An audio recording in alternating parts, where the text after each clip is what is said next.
Okay. तो last session में हमने प्रोसेस मैनेजमेंट के बारे में काफ़ी अच्छा से डिटेल में पढ़ा था। ठीक है, तो आज भी सेकंड उसी का पार्ट है कि प्रोसेस मैनेजमेंट में कुछ छूट गया था हमारा, कुछ पर्टिकुलर कमांड्स के बारे में थोड़ी सी डिटेल छूट गई थी।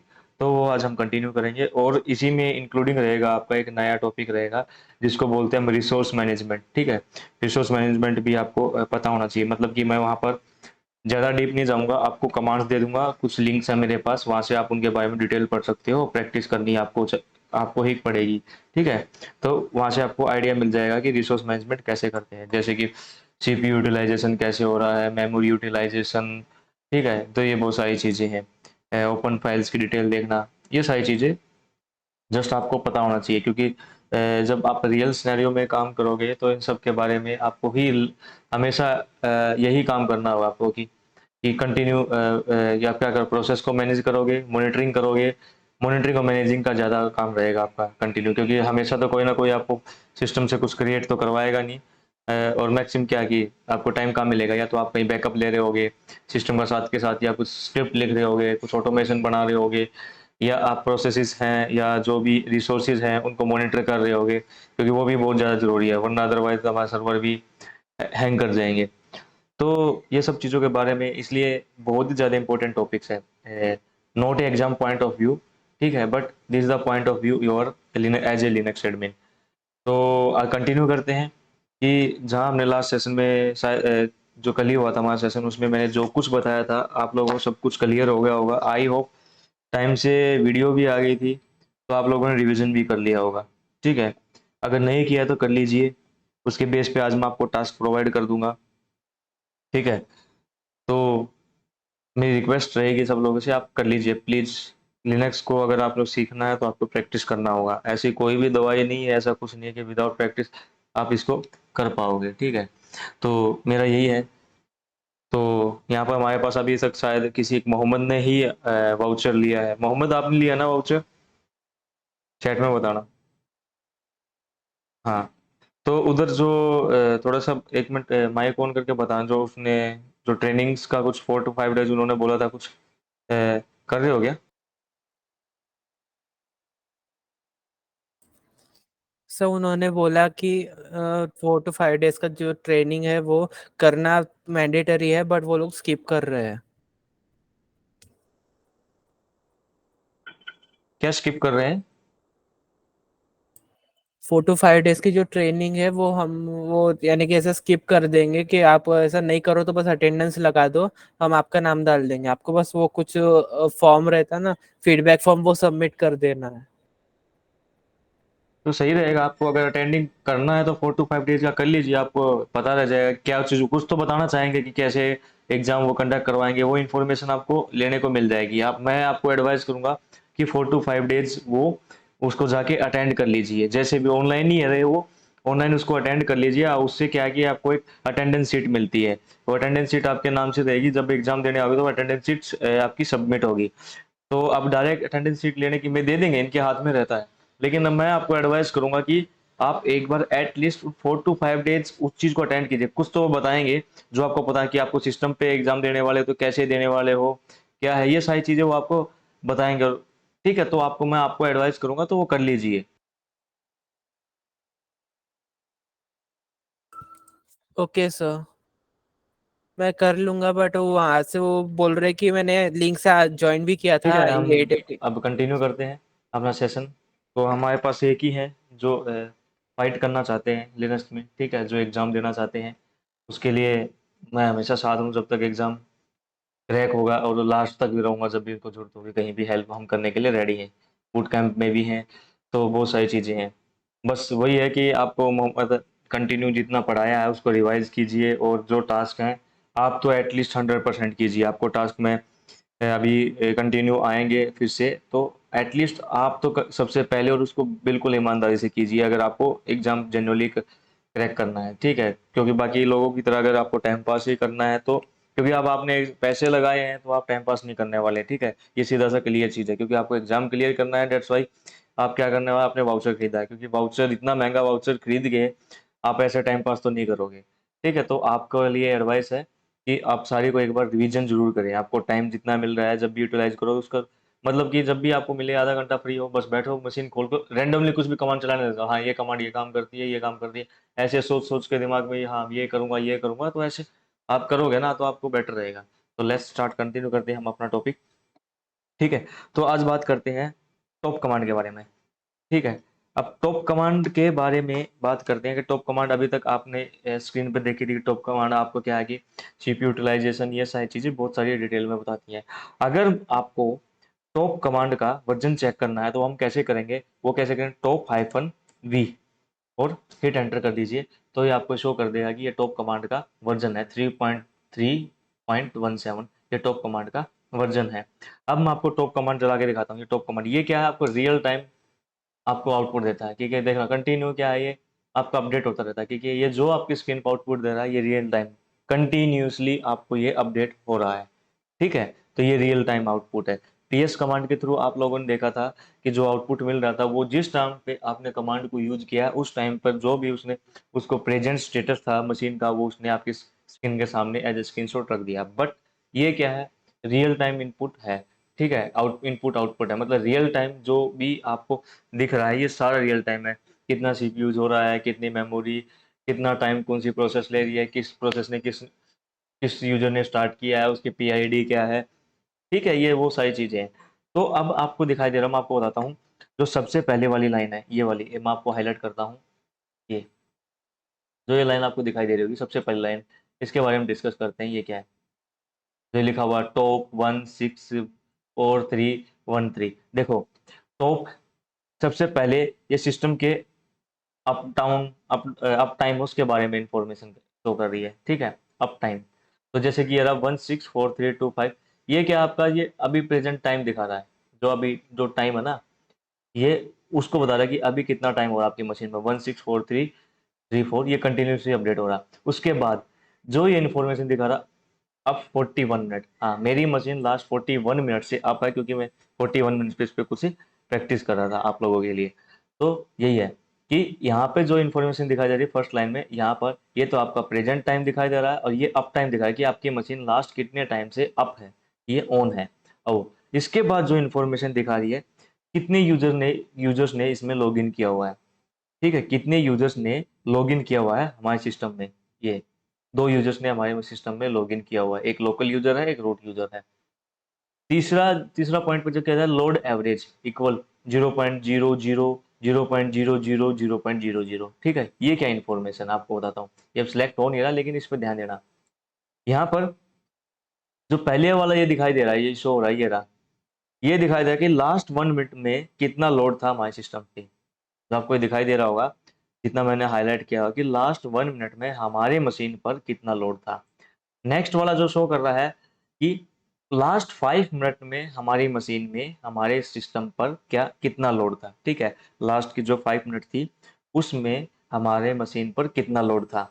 उसके बाद जो ये वाला शो हो रहा है आपको, ये आपको शो कर रहा है कि लास्ट 15 मिनट में हमारे 15 में कितना लोड था हमारी मशीन के ऊपर। अब ये 0 0 शो कर रहा है, मतलब हमारी मशीन पे कोई भी लोड नहीं है। उसके बाद जो सेकंड नंबर पर जो लाइन दिखाई दे रही है आपको, टास्क है 314 total, 1 running, 313 sleeping, 0 stop, 0 zombie, जो मैं ज़ॉम्बी के बारे में कल आपको बताया था। यहाँ पर आपको पता चलता है कितने नंबर ऑफ टास्क या थ्रेड्स यूज हो रहे हैं। अब यहाँ पर आपको टास्क दिखाई दे रहे हैं, हम चाहे तो यहाँ पर ये इन्फॉर्मेशन थ्रेड्स में भी देख सकते हैं, वो भी मैं दिखाऊंगा कैसे देख सकते हैं। ठीक है, टास्क का आपको पता है और थ्रेड्स जिसको नहीं पता है प्लीज गूगल इट। तो ये थ्रेड्स नंबर ऑफ टास्क और थ्रेड्स की इन्फॉर्मेशन दे रहा है। मतलब जैसे कि पहली लाइन में दिख रहा है कि टोटल कितने टास्क या थ्रेड्स क्या कर रहे हैं, मतलब टोटल कितने टास्क एंड थ्रेड्स हमारी मशीन में प्रेजेंटली लोड हो रखे हैं। उसके बाद उसमें से रनिंग कितने हैं, ठीक है, स्लीपिंग कंडीशन में कितने हैं, टॉप कितने हैं और ज़ॉम्बी कितने हैं। उसके बाद जो थर्ड लाइन आती है आपकी परसेंटेज सीपीयू वाली। ठीक है, ये सीपीयू यूटिलाइजेशन के बारे में बता रही है। परसेंटेज सीपीयू यूटिलाइजेशन के बारे में 0.3 US, 0.3 SY, 0.0 NI, 99.0 ID, 0.0 WA, 0.0 H I, 0.3 S I, 0.0 S T. इन सब का मतलब क्या है, S T, S I, H I, W A, I D, N I, S Y, U S. इसके बारे में एक बार आपको मैं बता देता हूँ इन सब का मतलब क्या है। लिख लीजिए, नोट्स बना लीजिए, आपको पता चल जाएगा। ठीक है। जो आपका यूएस होता है, ठीक है, जो आपको यूएस देखने को मिलता है, इसका मतलब होता है, आपको दिखाई दे रहा होगा, इसका मतलब होता है यूजर स्पेस। यूजर स्पेस इसका मतलब होता है यूजर स्पेस। मतलब अगर इसको डेफिनेशन लिखोगे तो सिंपली क्या है कि टाइम स्पेंट बाय सीपीयू इन executing processes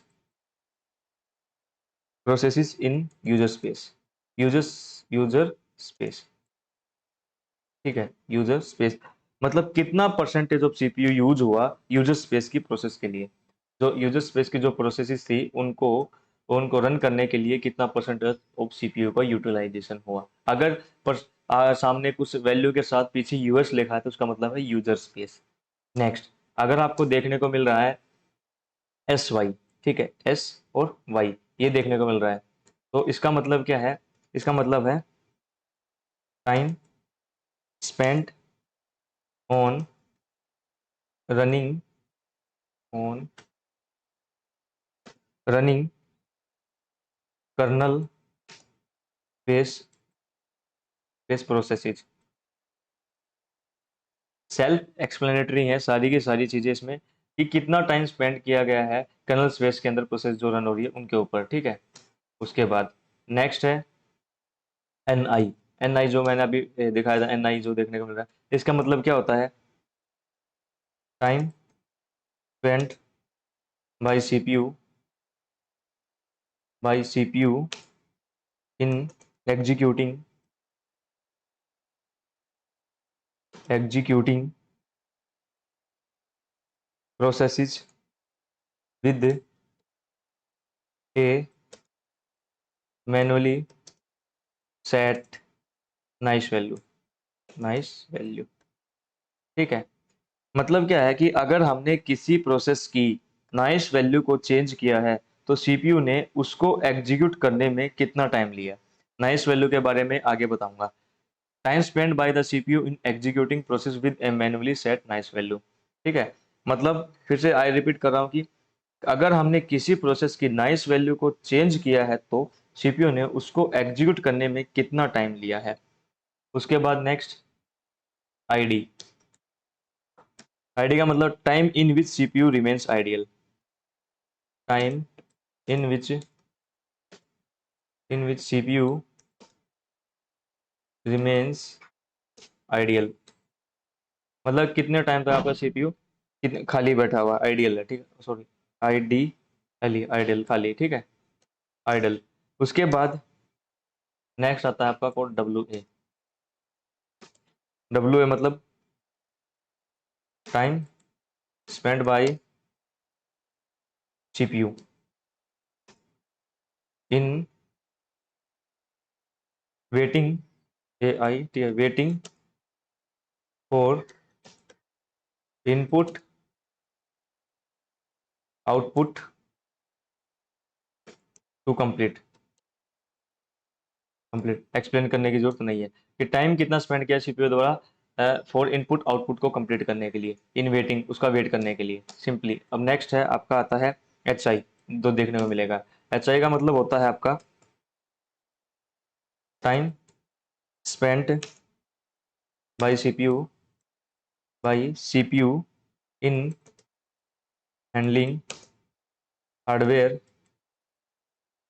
hardware interrupts, INTERUPTS hardware interrupts, ठीक है। नेक्स्ट आपका आता है उसके बाद जो होता है एस आई, जो देखने को मिलेगा आपको, इसका मतलब क्या होता है, time spent bye CPU in handling software software interrupts, INTERUPTS interrupts, ठीक है। नेक्स्ट उसके बाद जो आता है एस टी आपको देखने को मिलेगा। एस टी का मतलब क्या होता है, time lost by CPU while it is while it was busy on other virtual machine. Virtual machines is called still time. इसको स्टिल टाइम बोलते हैं। इसका मतलब यह है कि जब सीपीयू किसी दूसरी वर्चुअल मशीन को सर्विस दे रहा था तो कितना टाइम उसने लूज किया है उस मशीन को सर्विस देने के लिए। ये आपको पता चल गया कि ये सारी इंडिकेशन आपको वहां पर देखने को मिलेगी। यहाँ तक सबका हो गया। जिसको स्क्रीनशॉट लेना स्क्रीनशॉट ले लीजिए, जिसने टाइप करना टाइप कर लीजिए। हो गया सबका यहाँ तक?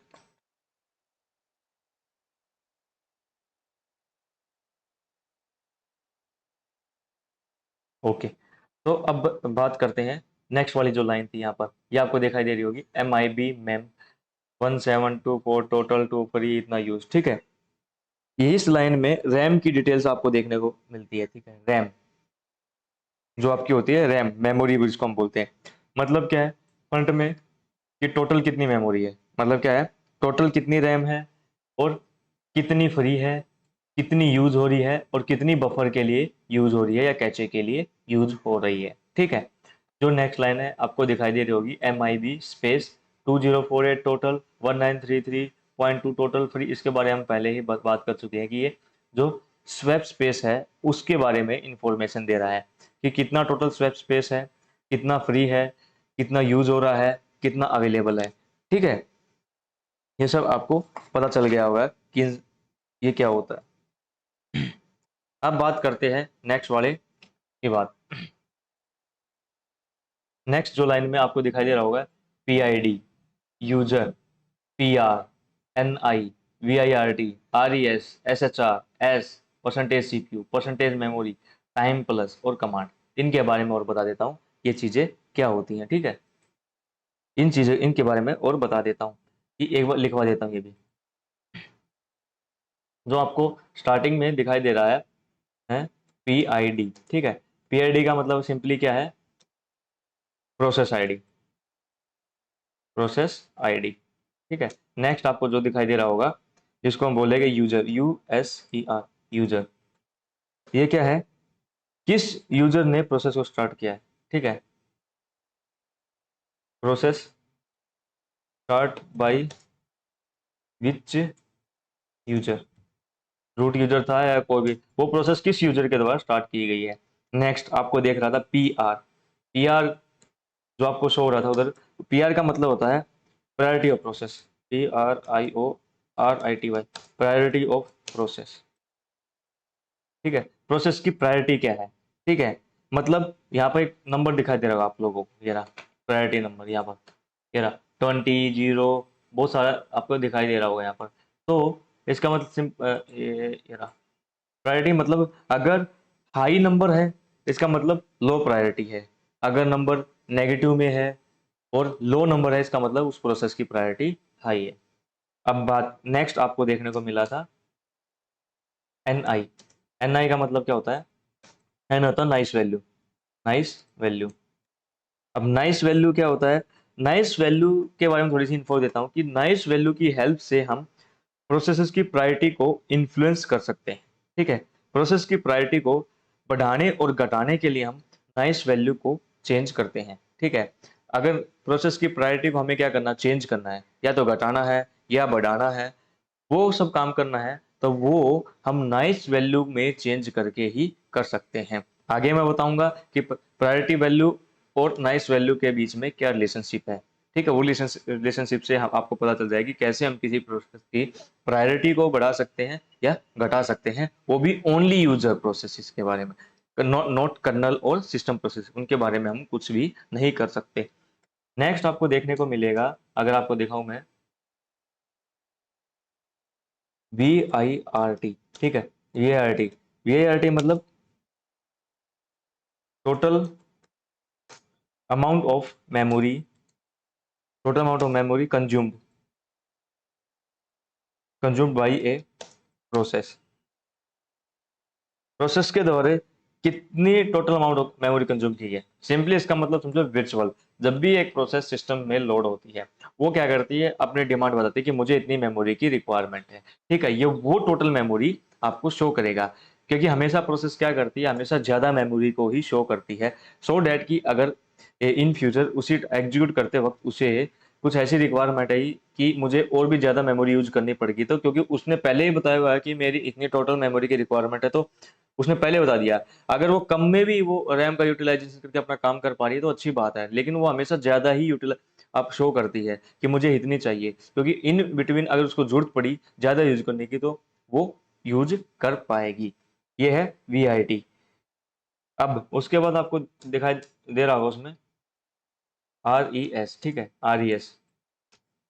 आर ई एस मतलब it is the memory, M E M O R Y, it is the memory consumed by consumed by a process. मतलब अब वो तो टोटल था, लेकिन कितनी मेमोरी कंज्यूम की जा रही है उस प्रोसेस के द्वारा, ये शो कर रहा है। वहीं पर आपको लास्ट में एक देखने को मिलेगा परसेंटेज, एम ई एम। ठीक है, वो क्या करता है, परसेंटेज, वो इसी, जो ये है ना, इसी का परसेंटेज शो करता है। ठीक है, एम ई एम जो शो करता है वो इसी का परसेंटेज शो करता है, क्योंकि आर ई एस का।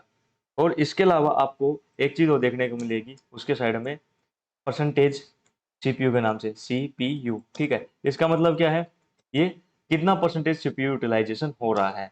उसके बाद आपको नेक्स्ट आपको अगर ये देखने को मिलेगा एस एच आर। ठीक है, एस एच आर का मतलब क्या होता है, एस एच आर का मतलब होता है amount of memory, M E M O R Y, memory shared by, shared with other processes, other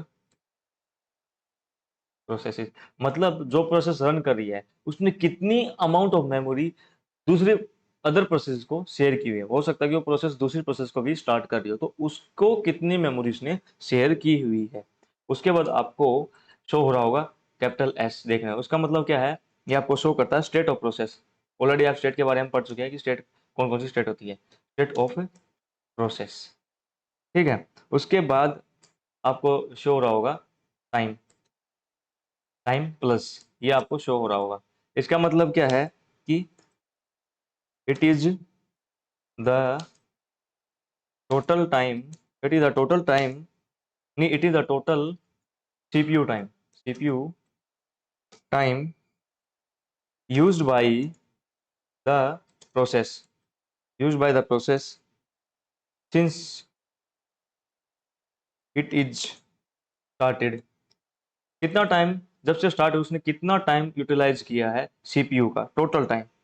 ठीक है, और एक और चीज बता दूं, it is very accurate time. ठीक, इट इज वेरी एक्यूरेट, ये बहुत ही एक्यूरेट टाइम है। ठीक है, इसमें ये गलत हो नहीं सकता। उसके बाद आपको दिखाई दे रहा होगा कमांड, कमांड। अब कमांड में क्या है, नेम ऑफ द प्रोसेस, कौन सी process, name of the process. ठीक है, यहाँ तक सबको समझ में आया कि मैं जो चीज बताई, जो छोटी छोटी इनके बारे में इंफॉर्मेशन देखी दी आप लोगों को, वो समझ में आई या नहीं, ये बताइए।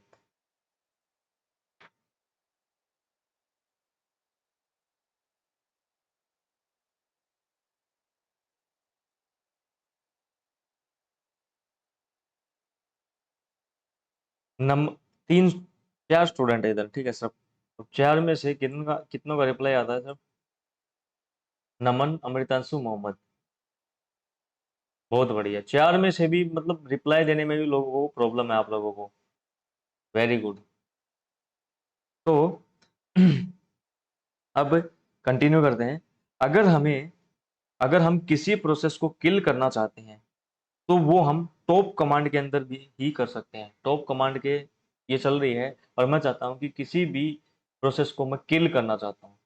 ठीक है, तो वो मैं कैसे करूँगा, तो सिंपली आप क्या करोगे, मैं आपको बताता हूँ कि मैं अभी कोई प्रोसेस रैंडम, कोई भी प्रोसेस, कौन सी प्रोसेस किल करें यार,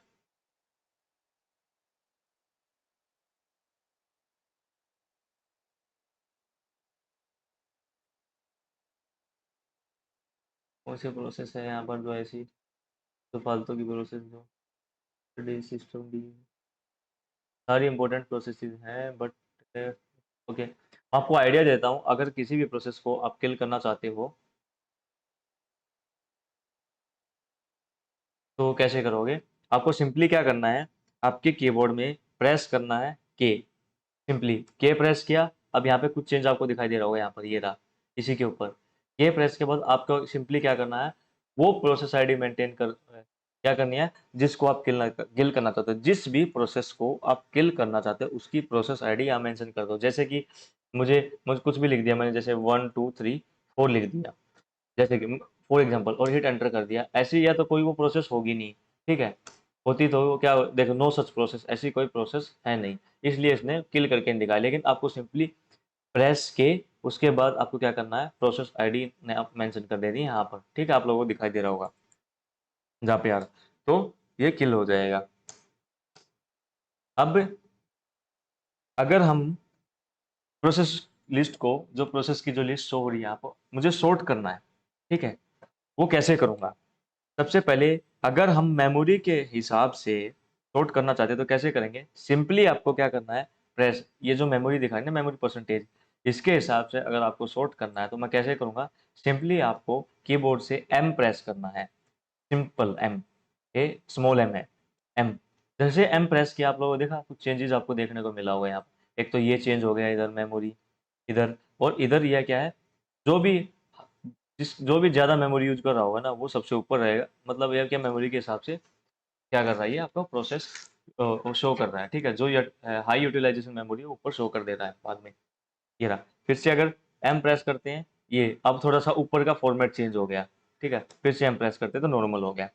अब अगर हम सीपीयू यूसेज के हिसाब से सॉर्ट करना चाहते हैं, अगर हम सीपीयू यूसेज के हिसाब से सॉर्ट करना चाहते हैं तो कैसे करेंगे? सीपीयू यूसेज के, जैसे कि 11% सीपीयू, इसके लिए आपको क्या करना पड़ेगा, कैपिटल पी, या आप क्या करो, अगर आपने कैप्स लॉक ऑन किया हुआ नहीं है तो आपको सिंपली क्या करना है, शिफ्ट और पी कर दीजिए। अब ये क्या कर दिया, देखो कुछ चेंजेस हुए, 1.5 वाला ऊपर है, 0 वाले नीचे है, ठीक है। अगर मैं फिर से शिफ्ट पी करता हूँ, जैसे ये रहा, ये 1.1 ये है, देखो 1.2, तो आप सिंपली शिफ्ट पी यूज करोगे, या आप पहले से ही कैप्स लॉक ऑन है तो आप सिंपली पी प्रेस करोगे। बेसिकली आपका कैपिटल पी होना चाहिए, तो आप क्या कर पाओगे, सीपीयू यूसेज के हिसाब से सॉर्ट कर पाओगे।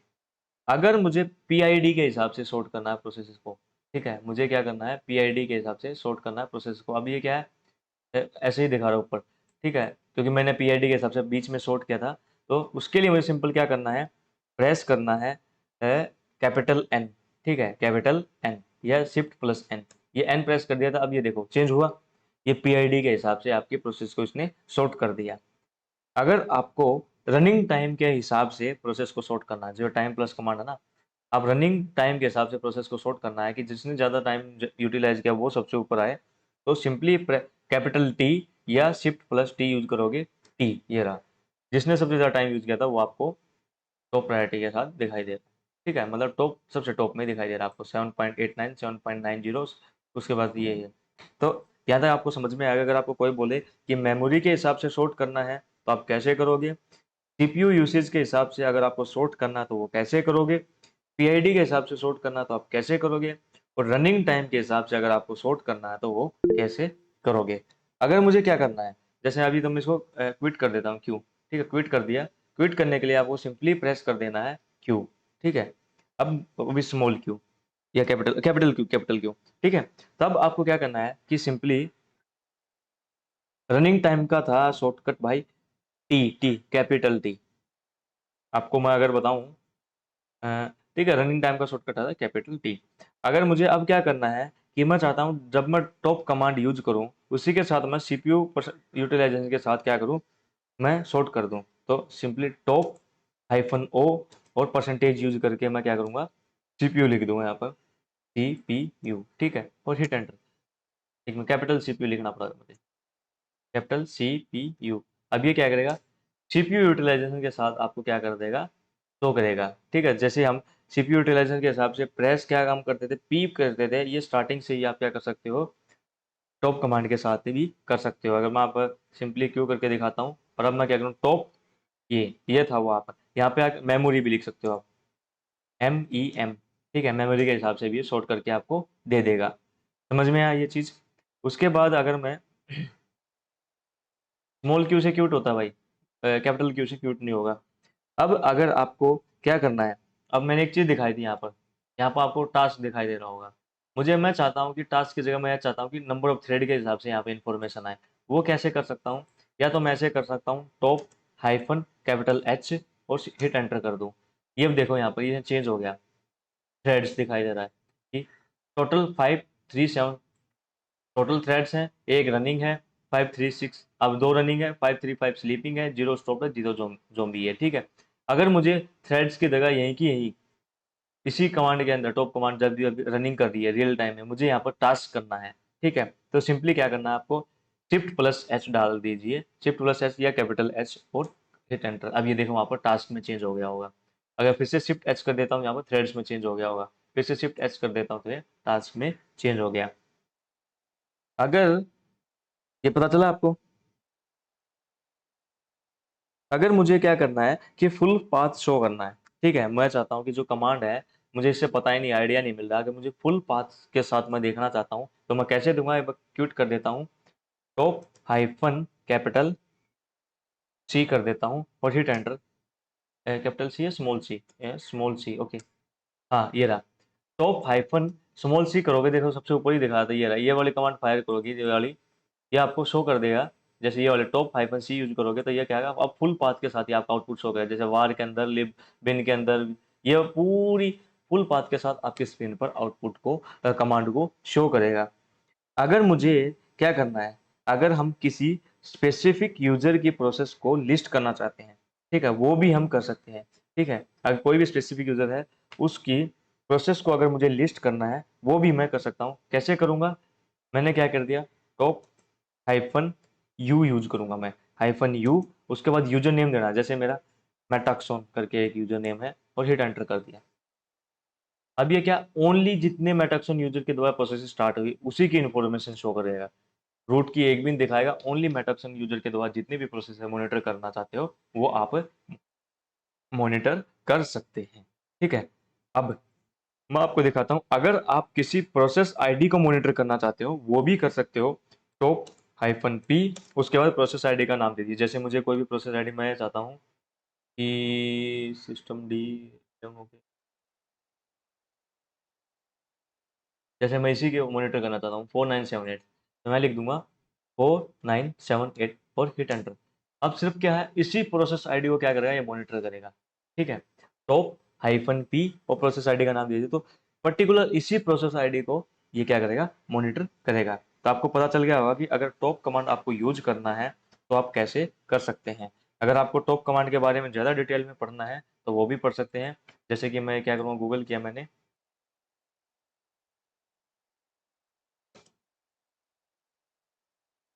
ये रही टॉप कमांड के बारे में हर चीज़ यहाँ भी लिखी हुई है। इसके बाद अगर आपको प्रैक्टिस करना हो, थोड़ा सा डिस्कस करना है, तो आप क्या करेंगे, कौन सी है ये, top command is everything so, oh, ठीक है, ये भी वही चीज़ है।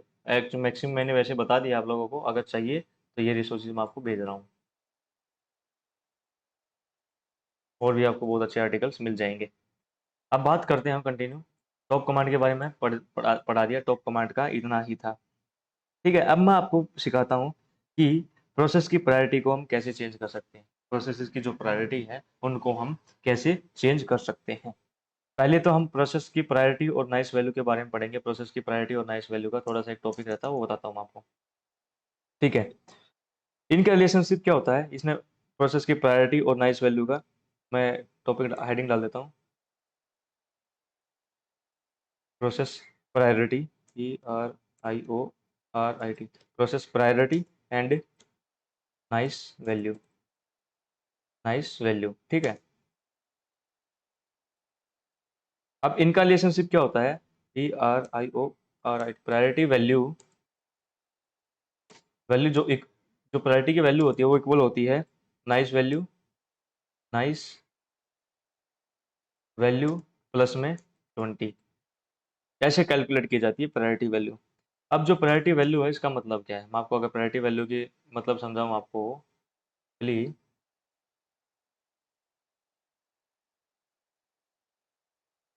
ठीक है। सिंपली अगर मैं आपको इसका मतलब समझाता हूँ तो समझते हैं। ठीक है, इसका मतलब क्या है? प्रायोरिटी वैल्यू का मतलब क्या है? प्रायोरिटी वैल्यू का मतलब है कि the R the priority value the priority value is the value जो processor's priority value is the okay sorry the priority value is the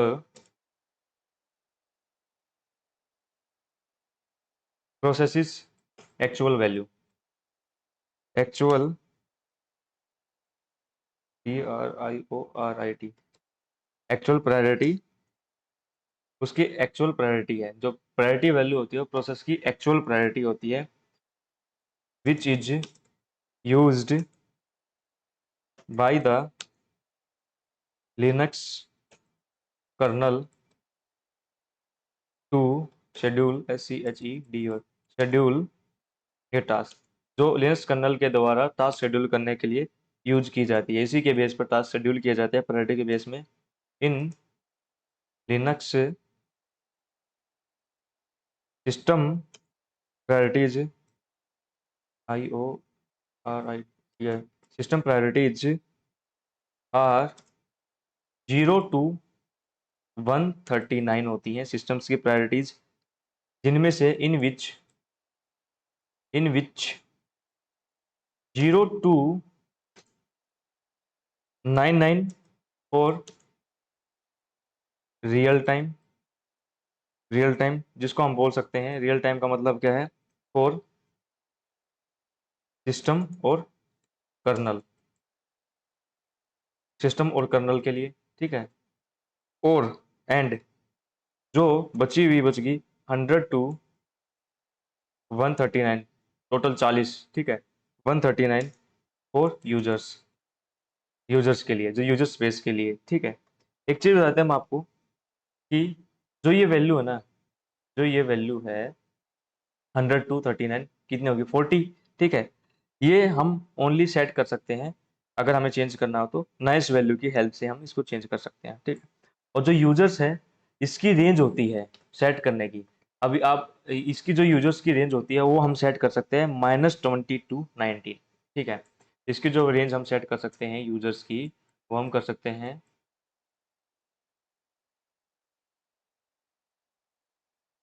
इसकी जो रेंज हो सकती है -20 to 20। ठीक है। ये वो रेंज हो सकती है। अब मैं आपको बात करते हैं कि नाइस वैल्यू क्या होती है। नाइस वैल्यू होती क्या है? नाइस वैल्यू क्या होती है? और नाइस वैल्यू के बारे में बताता हूँ। देखो, nice value nice values are user space values that we can use to control the priority PRIORIT to control the priority of a process। ठीक है। अब वही चीज है द नाइस रेंज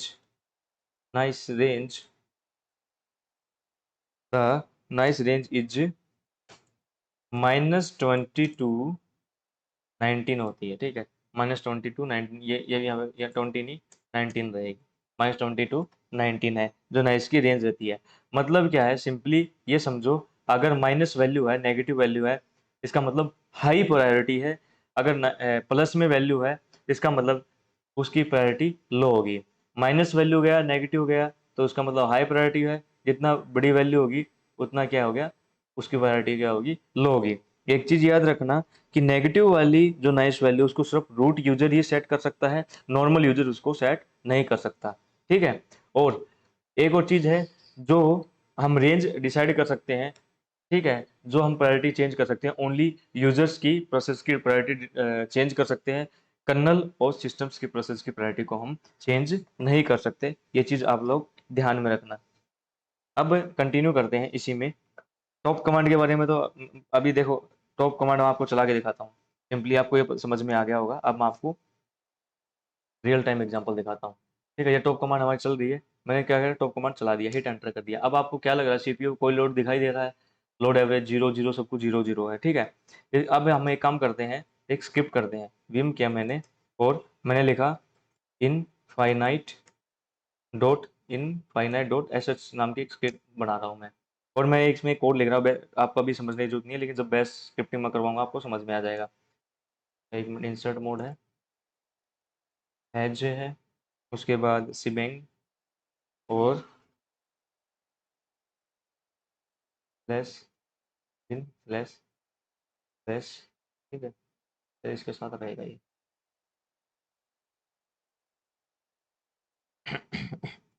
उसके बाद आपको क्या करना है, और हम्म, ये हो गया। उसके अंदर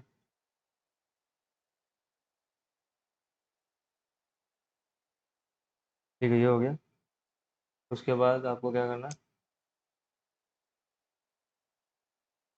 शुरू कर दिया। उसके बाद आपको क्या करना है,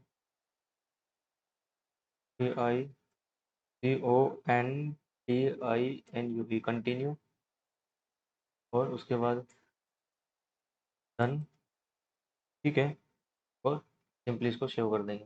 कंटिन्यू का भी ये काम कर देता हूँ, ये हो गया। और इसको स्टेप लिखा और WP। मैं सिंपली क्या कर रहा हूँ, हम एक इनफाइनाइट फॉर लूप यहाँ पर स्टार्ट कर रहे हैं, सो डैट कि ये आपके मशीन के रिसोर्सेज को यूज करेगा और आपके सिस्टम्स पे क्या करेगा, लोड डालेगा। अगर मैं ls हाइफन एल करके देखता हूँ और इनफाइनाइट वाली चीज़ को, एग्जीक्यूट परमिशन नहीं है, ch मोड प्लस में x से एग्जीक्यूट परमिशन दे देता हूँ, फाइनाइट। ठीक है, अगर अब इसके ऊपर एग्जीक्यूट परमिशन है। अब मैं इसको क्या करता हूँ, मैंने क्या किया, एसएच किया, उसके बाद इनफाइनाइट और सिंपली हिट एंटर कर दिया। अब ये चल पड़ी। अगर मैं यहाँ पर दूसरी मशीन में ओपन करता हूँ एक बार, रूट और हिट एंटर।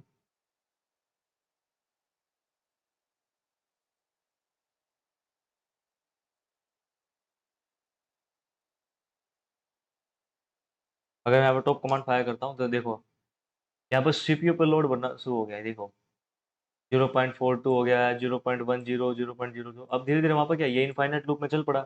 अब यहाँ पे क्या है, सीपीयू पे लोड आपका बढ़ रहा है। मैं एक बार क्या कर देता हूँ, इसकी व्यू को थोड़ा सा बढ़ा देता हूँ, ये रहा, आपको दिखाई दे रहा होगा, सीपीयू पे लोड बढ़ रहा है। अब मैं क्या करता हूँ, देखो यहाँ पर सीपीयू यूटिलाइजेशन देखो, 98, 96, 95। सीपीयू यूटिलाइजेशन आपको दिखाई दे रहा है, 97 तक पहुंच गया पर सीपीयू यूटिलाइजेशन यहाँ पर। अब क्या हो गया, लोड शुरू हो गया। अगर मैंने एक काम कर दिया, एक और बार, ये तो थी, और अभी मैंने यहाँ पे गलती की थी, मैं इसको बैकएंड में चलाना था, तो इसको मैं क्या कर देता हूँ कि एक बार कंट्रोल C कर देता हूँ, और इसको फिर से चलाता हूँ मैं, इसको बैकग्राउंड में चला दिया मैंने, इसको बैकग्राउंड में चला दिया मैंने, और एक और चला दिया मैंने बैकग्राउंड में। दो प्रोसेस कर दी मैंने। अगर मैं जॉब्स करके दिखाता हूँ तो दो मैंने चला दी। अगर आप देखोगे, अब सीपीयू यूटिलाइजेशन अभी भी कंटिन्यू बढ़ेगा। आप देखो यहाँ पर, देखो पीआईडी अलग है, 7827 है, एक 7826 है। अब देखो दोनों अलग अलग, 49.2 49.2 सीपीयू यूटिलाइजेशन करना शुरू कर दिया। सिंपली मतलब क्या है कि अब क्या हुआ कि अगर दो प्रोसेस की सेम प्रायोरिटी है तो वो क्या करेंगे, आपस में सीपीयू के यूटिलाइजेशन को शेयर कर लेंगे, जैसे आपके स्क्रीन पे शो हो रहा होगा। पहले जब एक प्रोसेस काम कर रही थी तो वो पूरा 96-97% आपका सीपीयू यूटिलाइजेशन कर रही थी।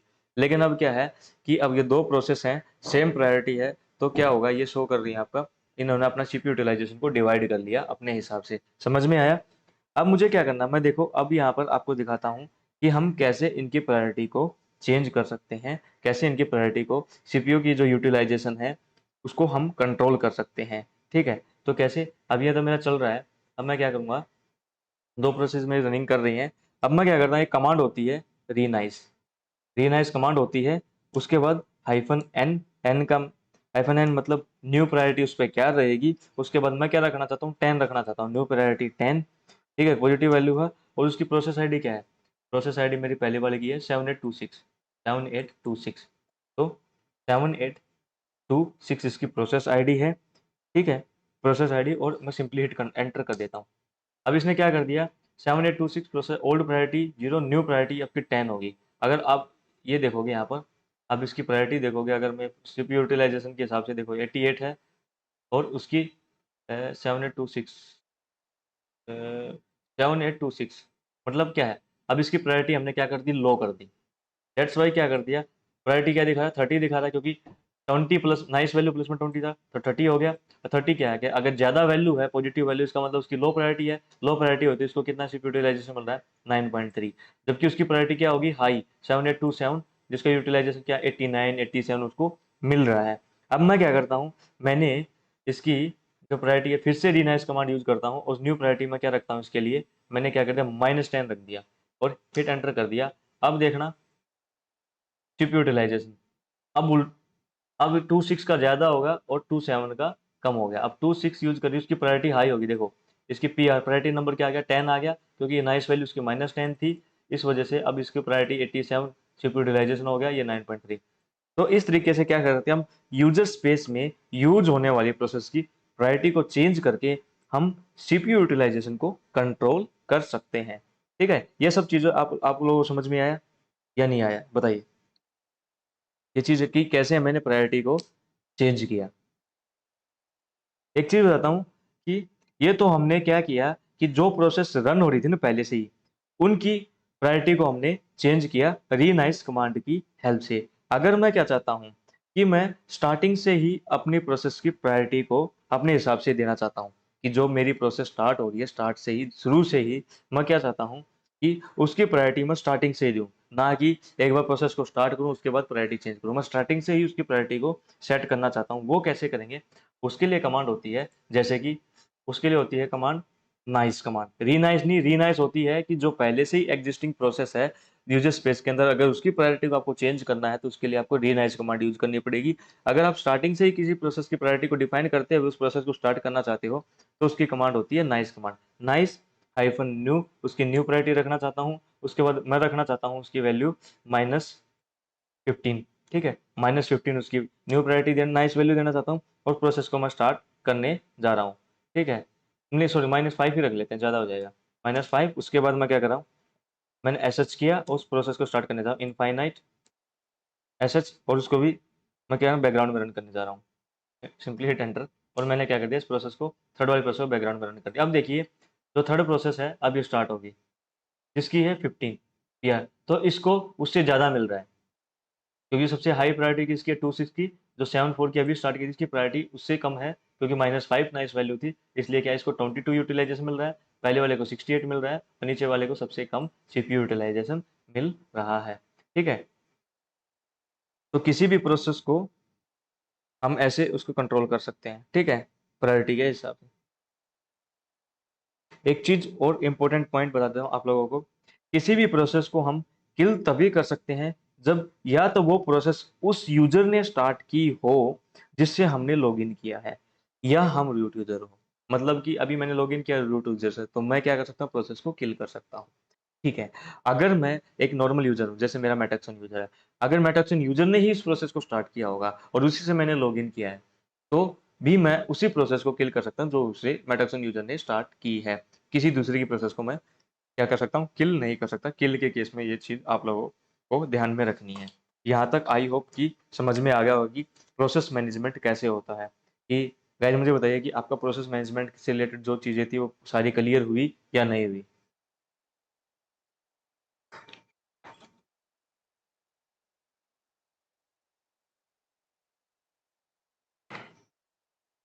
तो अब हम क्या करते हैं, क्विट करते हैं, और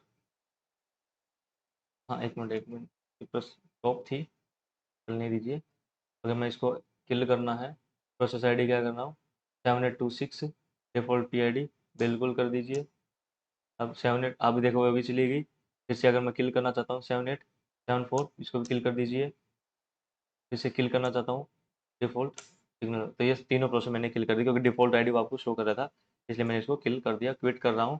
उसके बाद मैं इधर जाता हूँ, अब यहाँ पे मैं जॉब कमांड रन करके दिखाऊँ आपको, तो कोई भी प्रोसेस सारी टर्मिनेट होगी, जो भी मैंने टॉप कमांड के थ्रू टर्मिनेट कर दी गई। ठीक, अब बात करते हैं हम रिसोर्स मैनेजमेंट के बारे में, कि रिसोर्स मैनेजमेंट कैसे करते हैं। ठीक है, इसमें कुछ ऐसे टॉपिक इतने ज़्यादा इंपॉर्टेंट है, बहुत ही ज़्यादा। मुझे 1 मिनट का टाइम दीजिए, थोड़ा सा पानी पीने दीजिए, फिर कंटिन्यू करते हैं।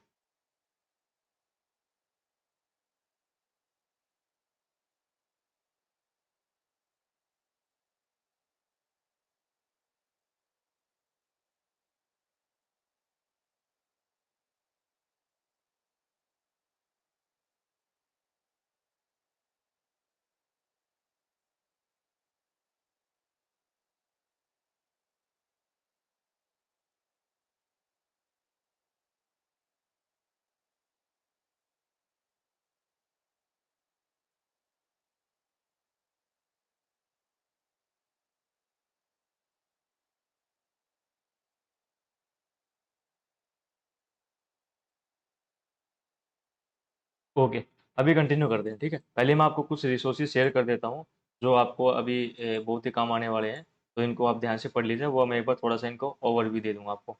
ठीक है, तो एक ये रिसोर्सेज है।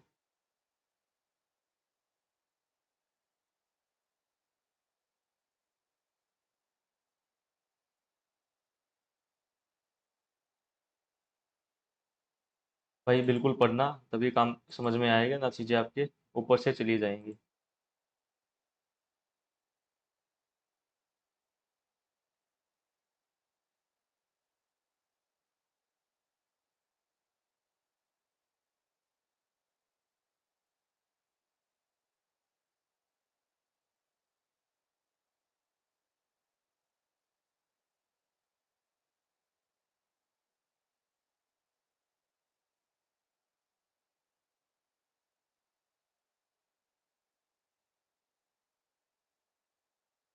ठीक है, अब कंटिन्यू करते हैं, मैं एक बार स्क्रीन क्लियर कर लेता हूँ।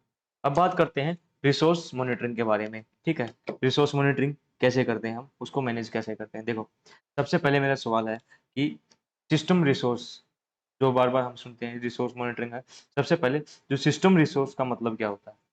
क्या किसी चैट में बताइए, किसी को पता है कि सिस्टम रिसोर्स का मतलब क्या होता है? आप लोगों को क्या पता है, कि आप क्या समझते हो कि सिस्टम रिसोर्सेज ये होते हैं? Does anyone? नमन, मोहम्मद, खुशप्रीत, अमृतांशु?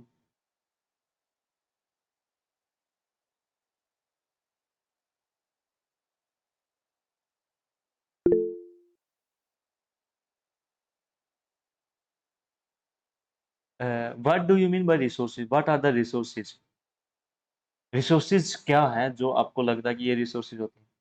या गुड नमन, रैम, रोम, और ओके गुड, ठीक है, आपको आइडिया। देखो, जो भी हार्डवेयर हम यूज करते हैं, जिनकी हेल्प से हम सर्विसेज को ऑफर करते हैं अपने सर्वर के थ्रू, उनका यूटिलाइजेशन हमारी मशीन में कैसे हो रहा है?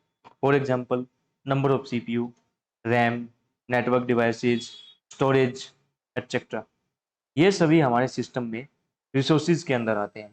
ठीक है, कितने नंबर ऑफ सीपीयू हमारी मशीन में लोड, मतलब कितने नंबर ऑफ सीपीयू हमारी मशीन में लोड के हिसाब से सफिशिएंट है। ठीक है, कितना लोड है, तो उस लोड के हिसाब से कितने नंबर ऑफ सीपीयू हमें चाहिए। ठीक है, दूसरा, कि नेटवर्क की कैपेबिलिटी भी हमें उस मशीन को देनी है, कितनी उसको बैंडविड्थ चाहिए, कितना फास्ट इंटरनेट चाहिए, कितना फास्ट नहीं चाहिए, कितना स्लो चाहिए, सब, कितनी रैम होनी चाहिए, कितनी स्टोरेज की रिक्वायरमेंट है। तो इन सब चीज़ों की एक ऑप्टिमम वैल्यू को जानने के लिए हमें इन रिसोर्सेज को यूटिलाइजेशन को मॉनिटर करना बहुत ही ज़रूरी है। मतलब क्या है कि इन रिसोर्सेज के यूटिलाइजेशन को मॉनिटर करना बहुत ही ज़्यादा ज़रूरी है। अब जब तक हम मॉनिटर नहीं करेंगे, तब तक हम मैनेज भी नहीं कर पाएंगे। समझे? जैसे कि आपका मशीन में जो प्रोडक्शन इन्वायरमेंट में काम चल रहा है, आपने मशीन में 64 GB रैम लगा दी, और एक्चुअल में आपका काम 32 GB से काम चल रहा है, तो जो एक्स्ट्रा 32 GB है वो क्या है, वेस्ट है। ठीक है, फालतू की है। जैसे कि, या आपने क्या किया, प्रोडक्शन इन्वायरमेंट में काम कर रहे हो, रिक्वायरमेंट 64 GB रैम की है, काम आप 40 GB से चला रहे हो, ये सब। क्योंकि जब तक आप अपने रिसोर्सेज को मॉनिटर ही नहीं करोगे, आपको कैसे पता चलेगा कि मुझे सिस्टम को कितनी रैम की रिक्वायरमेंट है, कितना फ्रीक्वेंट काम हो रहा है, कितना लोड आता है, कितना यूटिलाइजेशन होता है, इन सब चीज़ों का जब तक मॉनिटर नहीं करोगे आपको पता ही नहीं चल पाएगा कि नेटवर्क कितना फास्ट चाहिए, रैम कितनी चाहिए, नंबर ऑफ सीपीयू कितने चाहिए। ये सब चीज़ें तब तक आप पता ही नहीं कर पाओगे जब तक आप उनको मॉनिटर नहीं करोगे। वहीं से तो हमें पता चलता है कि जब आप अपनी मशीन को कंटिन्यू मॉनिटर करते हो कि हाँ, कि मुझे ये सब चीज़ों की रिक्वायरमेंट इतनी इतनी चाहिए। विदाउट मॉनिटरिंग कैसे आप हवा में गैस कर सकते हैं कि इतनी रिक्वायरमेंट होगी, क्योंकि कितना लोड आता है। तो ये सब चीज़ें आपको इन सबको मैनेज करने के लिए आपको अलग अलग टूल्स या कमांड यूज करते हैं, ठीक है। उनके बारे में थोड़ा थोड़ा मैं आपको बताऊंगा। देखो, टॉप कमांड के बारे में आपको बता चुका हूँ कि बहुत ही ज़्यादा डिटेल में बता चुका हूँ। टॉप कमांड भी इनमें से एक है। टॉप कमांड से भी आप बहुत सारी चीज़ों को मैनेज या मॉनिटर कर सकते हैं। अब मैं दिखाता हूँ कि अगर मेमोरी मेमोरी को मॉनिटर करने के लिए हम फ्री कमांड का यूज करते हैं। एक फ्री कमांड होती है, अगर हम मेमोरी को मॉनिटर करना चाहते हैं तो हम फ्री कमांड का यूज करते हैं। फ्री और हिट एंटर कर दिया। अब ये क्या है कि मेमोरी को यूज कर, देखिए टोटल कितनी मेमोरी है, ठीक है, यूज कितनी हुई है, फ्री कितनी है, शेयर्ड कितनी है, बफर कैचे में कितनी है और अवेलेबल कितनी है, ठीक है। और ये स्वैप के बारे में इंफॉर्मेशन बता रहा है। अब मुझे इसकी डिटेल अगर एमबी में देखना चाहता हूँ तो फ्री हाइफन एम कर दूंगा तो ये एमबी में ओके एमबी में शो करेगा, ठीक है।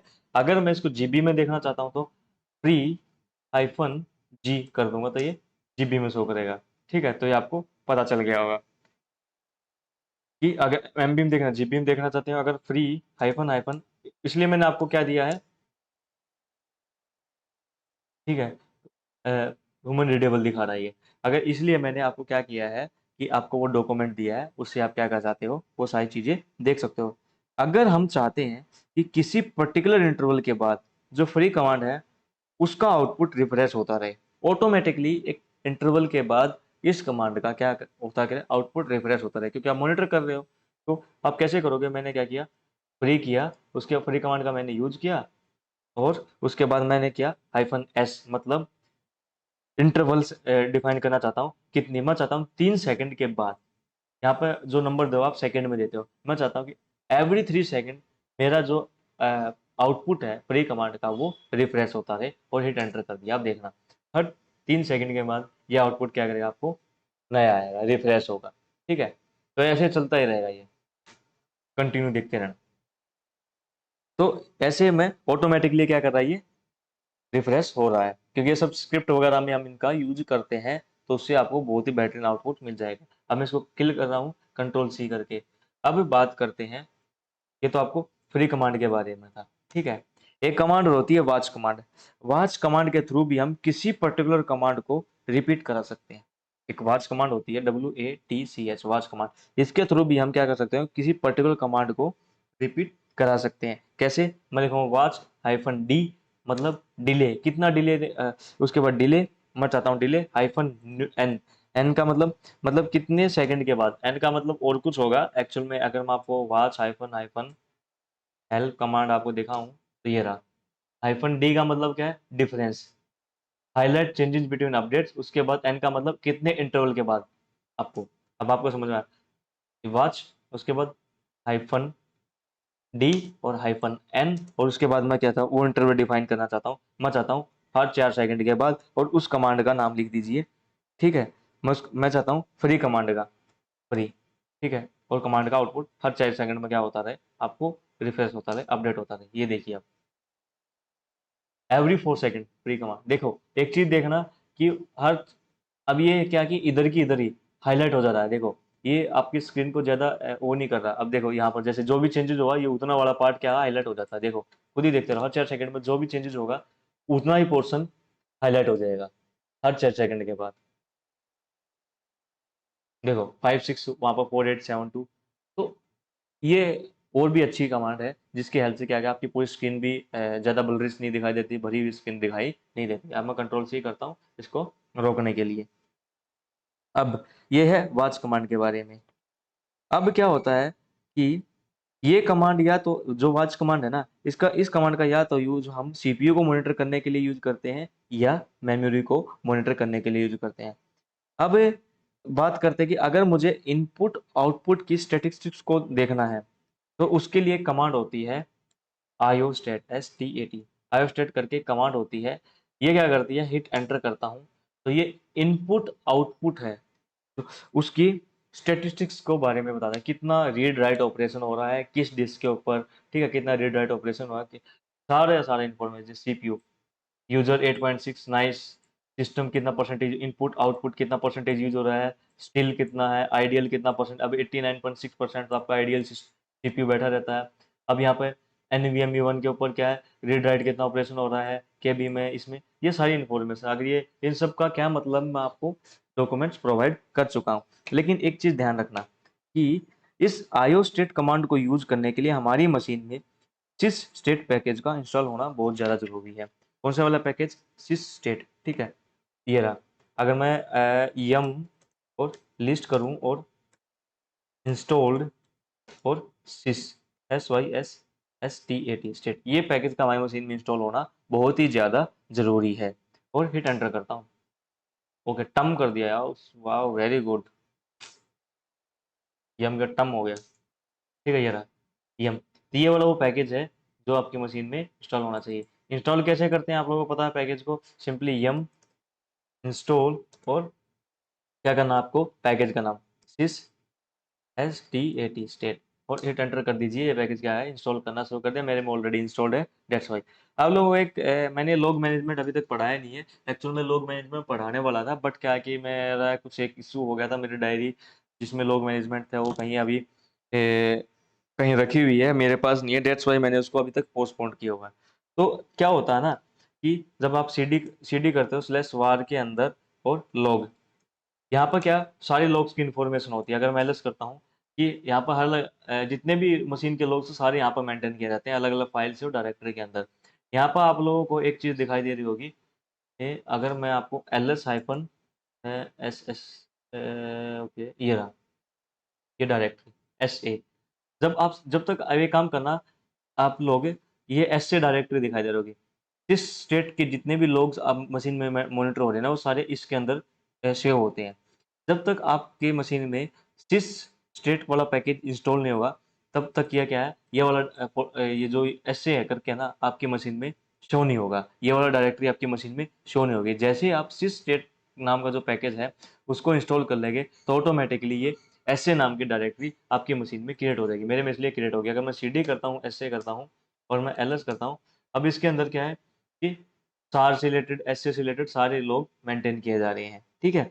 ये आप लोगों को मैंने बता दिया। अब इनपुट आउटपुट स्टेट के कमांड के बारे में मैं आपको बताता हूँ, क्लियर कर देता हूँ।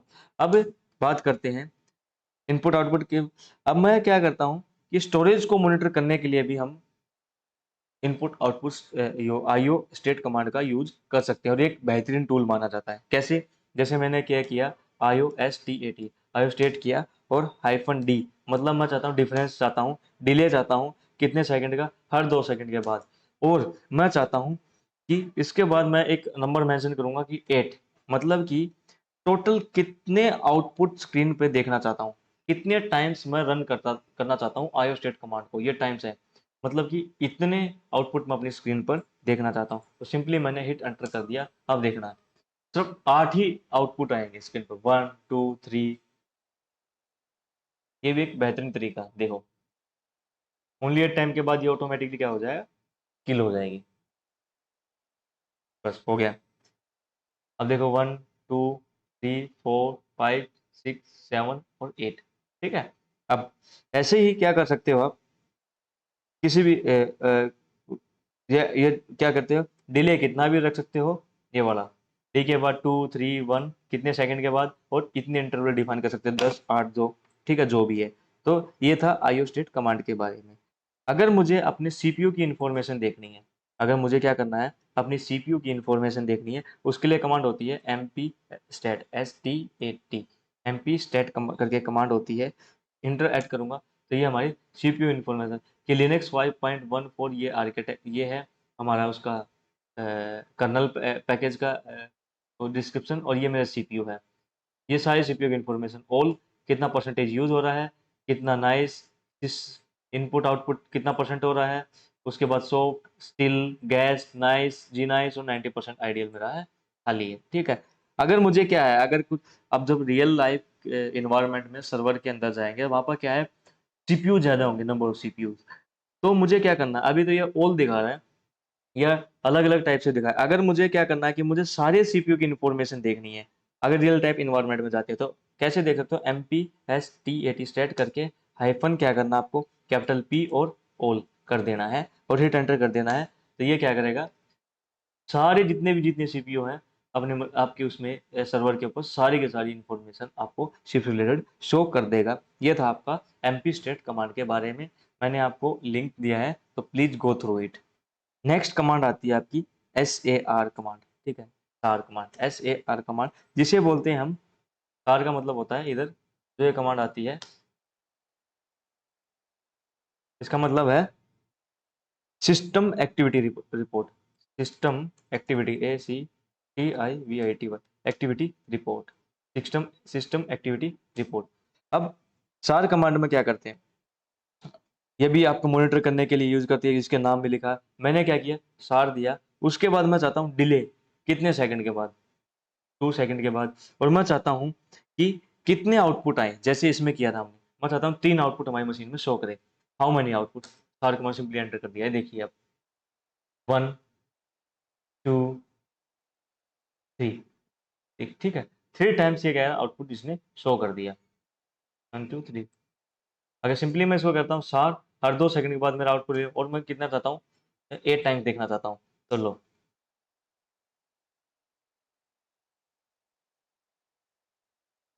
3 4 5 6 7 8 हो गया।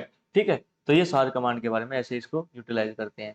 ठीक है, इसके बारे में इंफॉर्मेशन चाहिए तो please go through it the link.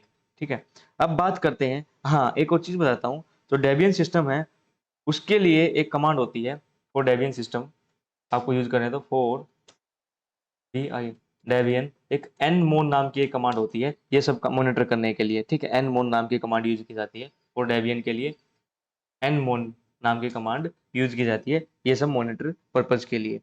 अब बात करते हैं कि अगर आप कि अपने सिस्टम्स पे लिस्ट ऑफ ओपन फाइल, ठीक है, उन फाइल्स की इंफॉर्मेशन देखना चाहते हो कि कितनी फाइल्स हमारे सिस्टम्स पे ओपन कंडीशन में हैं। ठीक है, मैं पहले भी दिखा चुका हूँ, अभी दिखा रहा हूँ, एक एलएस ऑफ कमांड होती है, it show the list of open files on your system. ठीक है, जितनी भी फाइल्स हमारी मशीन में ओपन है, अगर उनकी डिटेल हमें देखनी है तो यहाँ पर सिंपली हिट एंटर कर दीजिए, ये पूरी मशीन की लिस्ट ऑफ ओपन फाइल्स की इंफॉर्मेशन आपको शो करेगा, बहुत ज़्यादा डिटेल में। ठीक है, इतनी फाइल्स आपकी मशीन में ओपन कंडीशन में है। अगर मैं सिंपली मैं इसको हेड करके इसका आउटपुट शो करके दिखाऊं तो आपको ये आ गया, आपको हेड, ये रहा। अब ये ऐसे है कि इतनी हमारी मशीन में लिस्ट ऑफ ओपन फाइल्स है, ऊपर की 10 वाली दिखा दी। अब मैं क्या चाहता हूँ कि अगर हम प्रोसेस आईडी के हिसाब से फाइल को लिस्ट करना चाहते हैं, हम यह पता करना चाहते हैं कि इस पर्टिकुलर पीआईडी की वजह से कौन कौन सी फाइल ओपन हुई है, वो भी हम कर सकते हैं। कैसे, मैं जैसे मैंने एलएस ऑफ कमांड यूज की और हाइफन पी, और प्रोसेस आईडी मैंने चाहता हूँ कि सिस्टम डी जो कमांड है जिसकी प्रोसेस आईडी 1 होती है, उसकी वजह से कितनी फाइल्स हमारी मशीन में ओपन हुई है वो भी मैं देखूँ, सिंपली हिट एंटर कर दीजिए, ये शो कर दिया कि इतनी फाइल्स सिस्टम डी प्रोसेस की वजह से मशीन आई, सब उसी पर्टिकुलर प्रोसेस की यही ये फाइल्स को ओपन करके दिखा। अब जैसे कि मेरे पास अगर मैं एक चीज़ बताइए, मुझे कमांड बताइए, मुझे जो मेरी एस एस एच डी है कमांड चल रही है, मैंने रिमोटली लॉगिन किया हुआ है, अगर मुझे उसकी प्रोसेस आईडी देखनी है तो मैं कैसे देखूंगा, प्लीज कोई भी एनीवन, एनीवन टेल मी, कोई भी बताइए।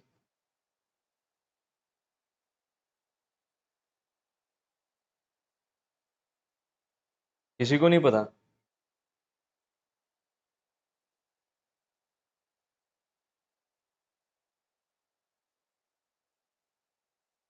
What is this, okay okay okay,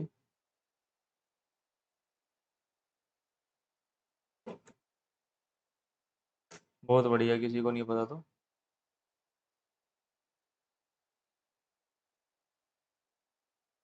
बहुत मेहनत करते हो यार।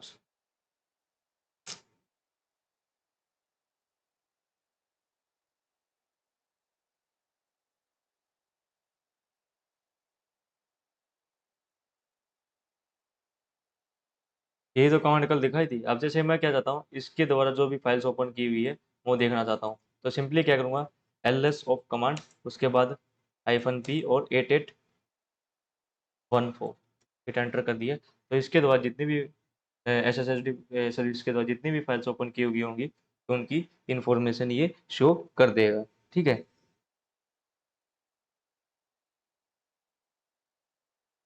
अगर मैं एक चीज़ और देखना चाहता हूँ, मैं देखना चाहता हूँ कि अगर हम ये देखना चाहते हैं कि किसी पर्टिकुलर सर्विस के द्वारा कौन कौन मतलब कौन सा पोर्ट यूज किया गया है, मतलब कि मैं क्या चाहता हूँ कि पोर्ट नंबर दे दूँ इस कमांड को, और ये बताए कि इस पोर्ट नंबर पर किस किस सर्विस ने यूज किया है। जैसे कि मैं चाहता हूँ कि एल एस ऑफ किया मैंने और हाइफन आई किया, और मैं चाहता हूँ कि पोर्ट नंबर जो 22 है, इसको कौन कौन सी प्रोसेस इसको यूज कर रही हैं, कौन कौन सी सर्विसेज इसको यूज कर रही है, हिट एंटर। ये वो सारी सर्विसेज हैं जो पोर्ट 22 को यूज कर रही हैं अभी इन प्रेजेंट मेरी मशीन में।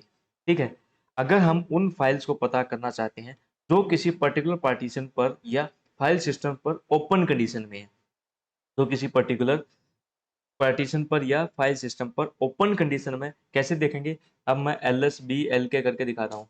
मैंने क्या कर रखा हूँ, पहले से एक पार्टीशन क्रिएट किया हुआ है, और ये इसको माउंट भी किया हुआ है एम एन टी के ऊपर। अगर मैं सी डी करता हूँ स्लैश एम एन टी, ठीक है, और मैंने इसको किया और एल एस करता हूँ।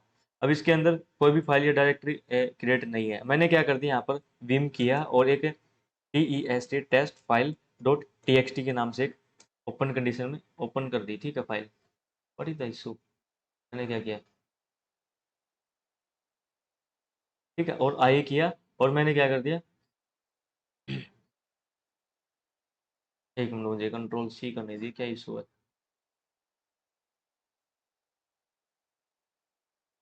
ओके ओके, कंट्रोल के,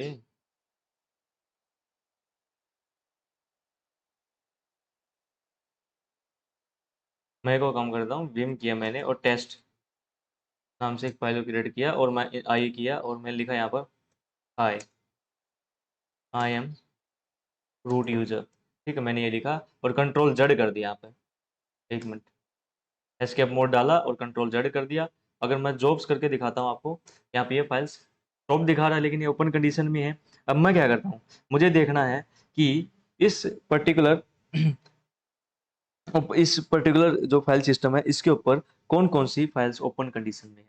ठीक है, मैं क्या चाहता हूँ, सिंपली क्या करूँगा, एल एस ऑफ कमांड, ठीक है, और क्या कर दूंगा, उस फाइल सिस्टम का नाम लगा दूंगा मैं एल एस ऑफ के बाद सिंपली एम एन टी, ठीक है, और ये रहा, हिट एंटर।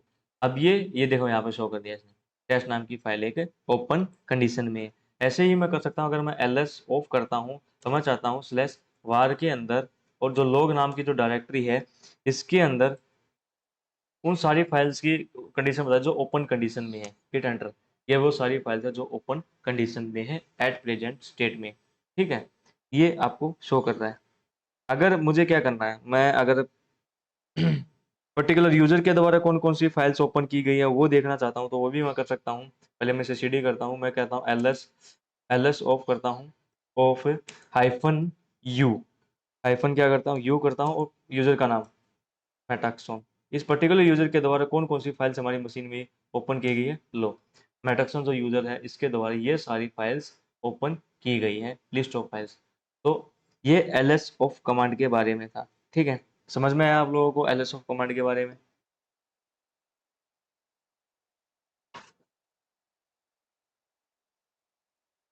समझ में आया नहीं आया बताओ। ओके। अब एक कमांड होती है एफ यूजर, ठीक है, ये कमांड होती है F U S E R. इसका सिंपल मतलब होता है फाइल सिस्टम यूजर। मतलब क्या है कि इसकी हेल्प से हम किसी भी फाइल सिस्टम्स के यूजर का पता कर सकते हैं। कैसे कि जैसे कि मैंने क्या किया, एफ यूजर करता हूँ स्लैश एम एन टी करता हूँ, जो फाइल सिस्टम, क्योंकि मैंने एक फाइल सिस्टम खुद से माउंट किया है प्रैक्टिस करने के लिए, डेट्स और हिट एंटर कर दिया। अब ये क्या कर रहा है, यहाँ पर शो कर रहा है कि एक आईडी शो कर रहा है, इससे मुझे पता ही नहीं चल रहा कि इसका फाइल सिस्टम यूजर कौन है। ठीक है।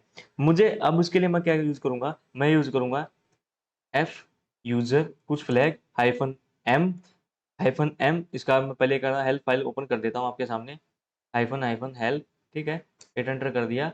अब मैं क्या करता हूँ, हेल्प की जगह मैं हाइफन एम का मतलब है मैं ये यूज़ कर रहा हूँ हाइफन एम, यहाँ पर इसका मतलब क्या हाइफन है माउंट, मतलब show all processes using name file system, कौन सी माउंट है। उसके बाद हाइफन यू मतलब यूजर पता करना चाहता हूँ, हाइफन यू ये रहा यूजर, डिस्प्ले यूजर आईडीज, ठीक है, उसके नाम के साथ शो करेगा अभी। और जो स्लैश एम जो मेरा पार्टीशन है फाइल सिस्टम है इसका यूजर्स कौन है, ठीक है, हिट एंटर। अब ये शो कर दिया भैया, ये माउंट एम पे माउंट है, इसका नंबर ये है और ये इसका रूट यूजर है, ठीक है, ये इसने इन्फॉर्मेशन आपके सामने शो कर दी। अगर मैं क्या चाहता हूँ, अब मैं एक बार एक जॉब कमांड करके शो करके दिखाऊं तो बैकग्राउंड में एक टेस्ट नाम की फाइल ओपन है। मैं क्या चाहता हूँ कि अगर हम चाहते हैं कि हम पर्टिकुलर फाइल सिस्टम से रिलेटेड जो भी फाइल है, जो भी ओपन कंडीशन में है, अगर हम उनको किल करना चाहते हैं वो भी हम कर सकते हैं इस कमांड की हेल्प से। जैसे कि मैंने क्या किया, एफ यूजर हाइफन एम उसके बाद हाइफन के किल करना चाहता हूँ, हाइफन यू उसके बाद मैं इस फाइल सिस्टम के ऊपर जितने भी फाइल ओपन कंडीशन में सबको क्या करना चाहता हूँ मैं किल करना, हिट एंटर कर दिया, ये सबको किल कर देगा। और उसके बाद मैं जॉब्स करके दिखाता हूँ आपको, ये रहा, यहाँ पर आप जॉब्स में एक भी फाइल्स ओपन कंडीशन में नहीं है, ठीक है, जो भी बैकग्राउंड अभी रन करी थी हमने वो किया था। तो यह समझ में आ गया होगा आप लोगों को कि एफ यूजर कमांड को कैसे हमें यूज करना है।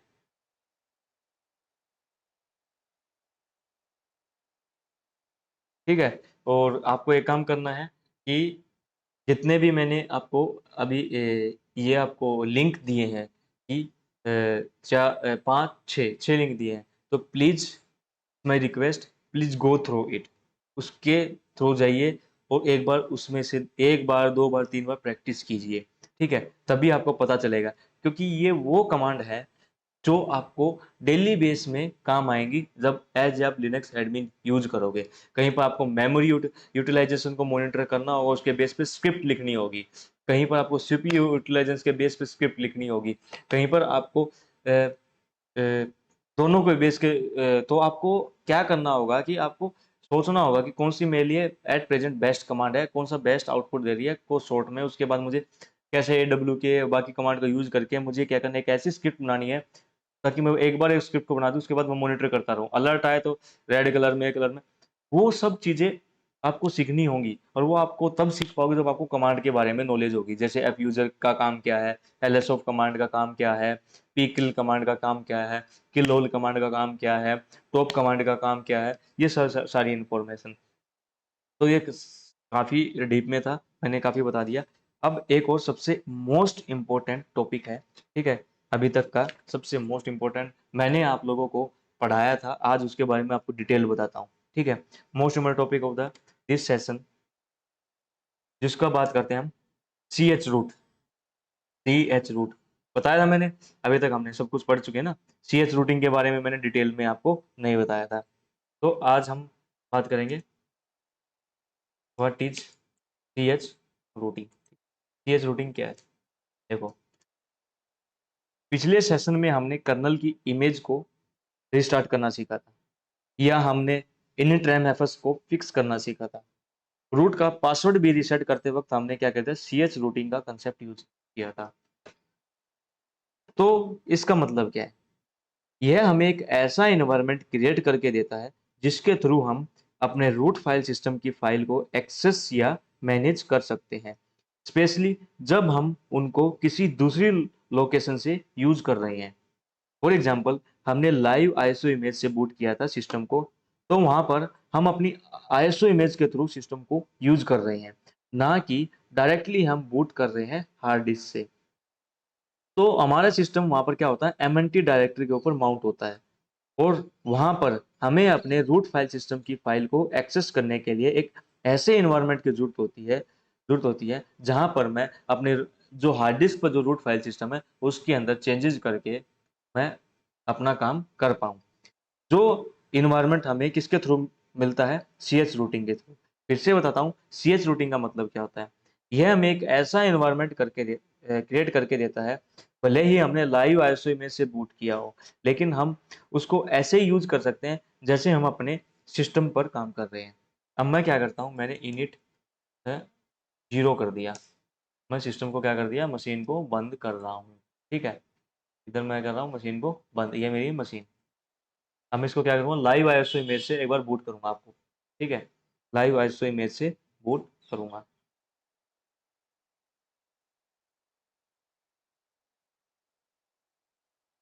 ठीक है, अरे यार 2 टाइम्स हो गया।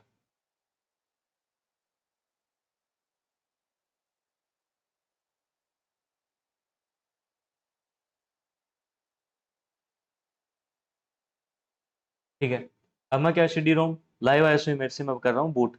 आपको पता है ये सब स्टेप आप ऑलरेडी सीख चुके हो। अब यहाँ से मैं करूँगा ट्रबल शूटिंग पे, उसके बाद मैं रेस्क्यू से करूँगा मशीन को बूट। ठीक है, यहाँ तक सबको पता है।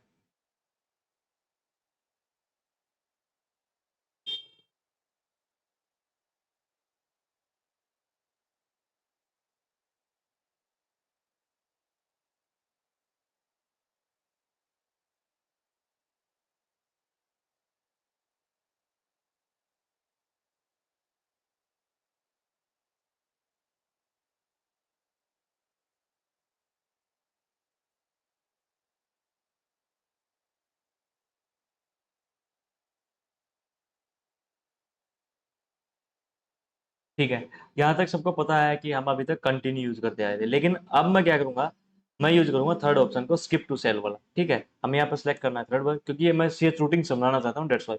ठीक है, अब हिट एंटर कर दिया।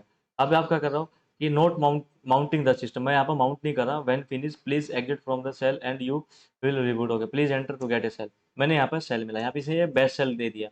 ये मैं क्या कर रहा हूँ, अब मुझे क्या करता हूँ, मैं एको डॉलर सेल करता हूँ, SHEL। ठीक है, इसने क्या स्लैश बिन स्लैश बैच, ये एक बैच सेल दे रहा है। ठीक है, अब मैं क्या करता हूँ यहाँ पर, एक काम करता हूँ, DF-TH करके आपको दिखाता हूँ। ये रहा, यहाँ पर आपको आउटपुट में क्या दिखाई दे रहा होगा, बहुत ही छोटा छोटा है प्लीज। यहाँ पर आपको दिखाई दे रहा है, देखो ये रहा डेव। एक मिनट में इसको हम कर सकते हैं जूम।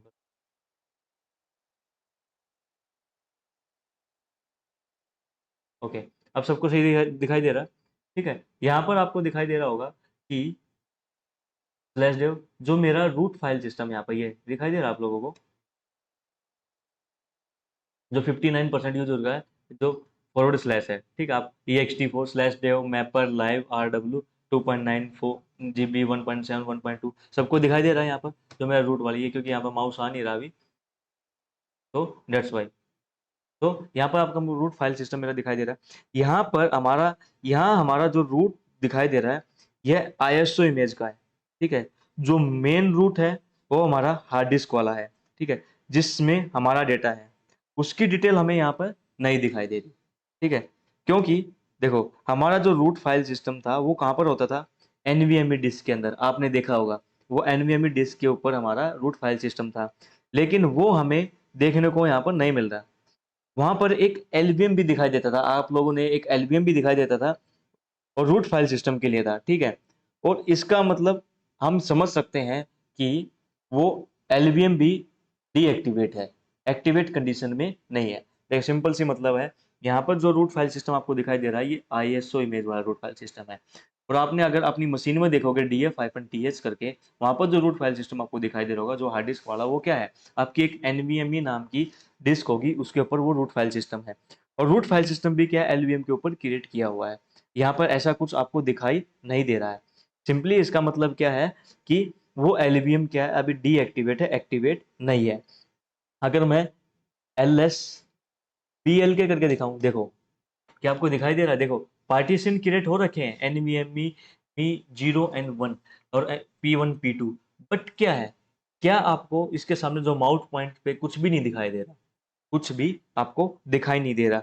तो मैं सिंपली अब मैं LV स्कैन कमांड करके दिखाता हूँ, LVSCA स्कैन करके दिखाता हूँ। ये रहा, आपको क्या दिखाई दे रहा है यहाँ पर कि जो स्लैश देव RHL स्वैप था और स्लैश देव RHL रूट था, दोनों क्या कर रहे हैं, इनएक्टिव कंडीशन में आपको दिखाई दे रहा है। तो सबसे पहले हमें क्या करना पड़ेगा, इनको एक्टिव करना होगा। तो प्लीज मुझे खुशप्रीत सिंह, अमृत सांसू, मोहम्मद चारों में से अब ये मुझे बताइए कि मुझे LVM जो ये डीएक्टिवेट है, अगर मुझे इसको एक्टिवेट करना है तो वो कौन सी कमांड है, मुझे एक्टिवेट कैसे करूंगा, बताइए फटाफट।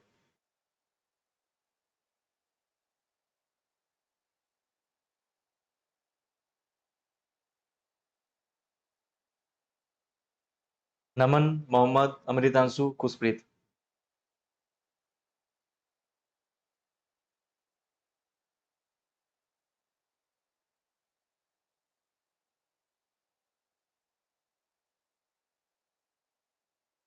एक्टिवेट करना है। टाइप करने से पहले सोच लिया करो कि क्या मैंने पूछा क्या है और आप लिख क्या रहे हो। लो, LVS एक्टिवेट हो गया। LV can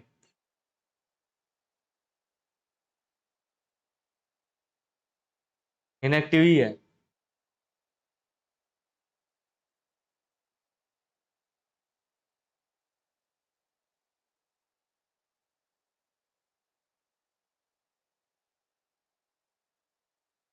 okay, VG change, ठीक है।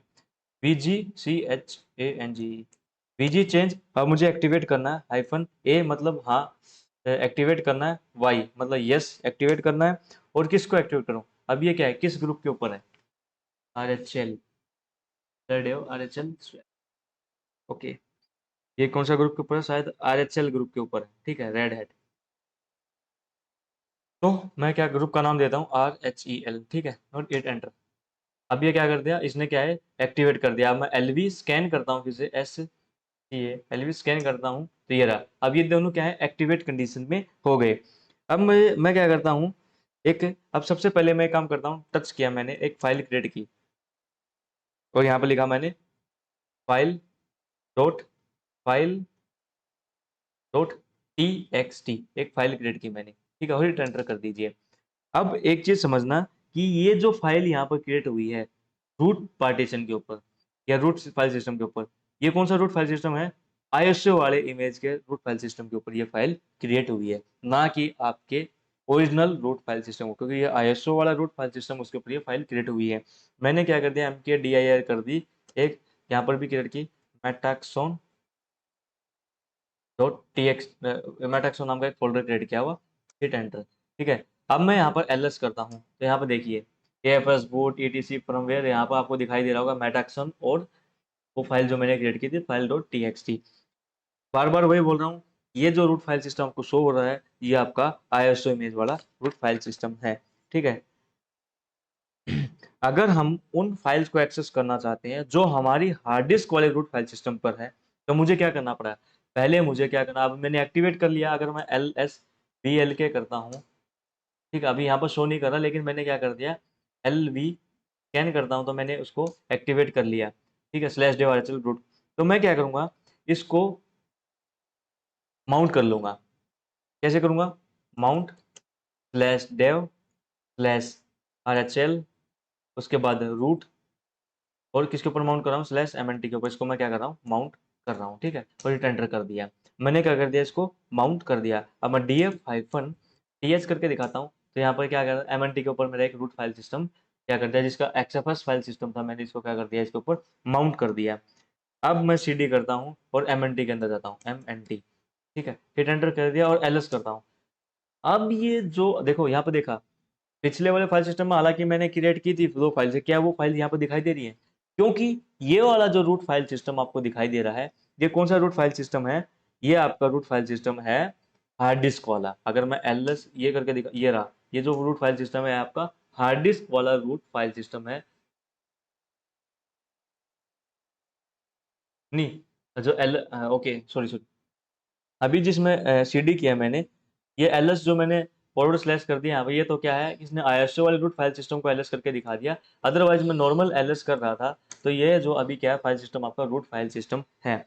अब मुझे क्या करना है, एक चीज ध्यान रखना, अगर मुझे इस जो रूट फाइल सिस्टम्स है, इसकी फाइल्स को एक्सेस करना है, इसके डाटा को मुझे गेट करना है, या उसके डाटा को मुझे कुछ भी चेंज करना है, कुछ भी एरर की वजह से कुछ भी करना है, तो मुझे क्या करना पड़ेगा, इसको क्या करना पड़ेगा, CH रूट करना पड़ेगा, ठीक है। मुझे CH रूटिंग करनी पड़ेगी, वो इन्वायरमेंट क्रिएट करना होगा ताकि मैं वो काम कर पाऊँ। तो इसके लिए मैं करूँगा CH रूट। CS रूट कर दिया -MNT। अब मैंने वो क्या कर दिया, यहाँ पर माउंट किया, हिट एंटर। अब मैं LS करता हूँ, ठीक है, ये रहा, ये वही है। अब मैं चाहे इसके अंदर कुछ भी चेंजेस करूँ, वो सारा काम क्या होगा, वो सारे का सारा चेंजेस अब हो जाएगा। अब मैं LS अगर यहाँ पर आपको दिखाऊँ,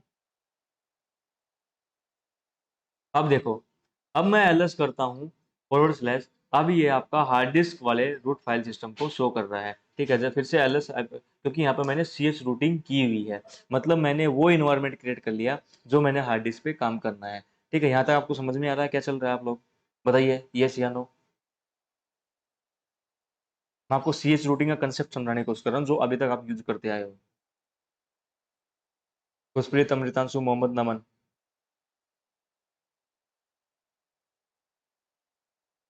यस, ठीक है। तो अब मैं क्या करता हूँ, मैं एक बार एग्जिट कर देता हूँ, मतलब वो इन्वायरमेंट से मैंने क्या कर दिया, एग्जिट कर दिया। अब मैं LS करता हूँ और देखो, अब ये LS करता हूँ तो ये है, इसने अब ये कौन सा दिखा दिया, यहाँ पर जो मैंने मेटाक्सोन नाम की भी वो फाइल आपको दिखाई दे रही होगी, और यहाँ पर वो फाइलो.txt नाम की, मतलब ये ISO वाला रूट फाइल सिस्टम आपको दिखाई दे रहा है, ठीक है। और फिर से LS करता हूँ तो ये वाला जो ये नॉर्मल है कि मैं CD किया हुआ हूँ, तो मैं CD कर देता हूँ एक बार, और फिर बाहर से बाहर अब LS करता हूँ तो ये बिल्कुल ही बाहर आ गया, ठीक है। अब मैं बिल्कुल ही बाहर आ गया। अब मैं LS करता हूँ, ये आपका LSO ISO वाला फाइल सिस्टम आपको दिखा रहा है। अगर मैं फिर से CH रूट कर देता हूँ /MNT को, और अब मैं LS करता हूँ, ये अब ये कौन सा फाइल सिस्टम आपको दिखाई दे रहा है, रूट वाला फाइल सिस्टम, यही वो काम CH रूट कर रही है। मतलब आपको सिंपली ये समझना है कि CH रूट एक ऐसा इन्वायरमेंट क्रिएट करके दे रहा है आपको, जो जैसा आपको चाहिए होता है रूट फाइल सिस्टम पे काम करने के लिए, ठीक है। एक्चुअल आपको ऐसे लगेगा कि मैं सारा काम रूट फाइल सिस्टम में कर पा रहा हूँ। तो यही वो कंसेप्ट था जो मैं आपको बताना चाहता था, CS रूटिंग का, जो आप अभी तक कर रहे थे। तो आप लोगों को समझ में आ गया होगा, आई होप कि CS रूटिंग क्या होता है अब आपको समझ में आ गया। आप वहां पर डायरेक्टली क्या करते थे, CS रूटिंग करते थे, सिस रूट वाली जो फाइल सिस्टम सीधा माउंट कर लेते थे, और वो इन्वायरमेंट ले लेते थे जो काम करने वाले। उसके बाद आप पासवर्ड भी चेंज कर पाते थे, इनिट रैम एफएस वाली फाइल को भी एक्सेस कर पाते थे, उसको रिक्रिएट जनरेट कर पाते थे, उसकी कॉन्फ़िगरेशन को रीजनरेट कर पाते थे, कर्नल के साथ भी चेंजेस कर पाते थे। ये सारी चीज़ें वो इसी के थ्रू कर पाते थे, यही वो इन्वायरमेंट था। तो ये मैंने क्या किया है कि आपको एक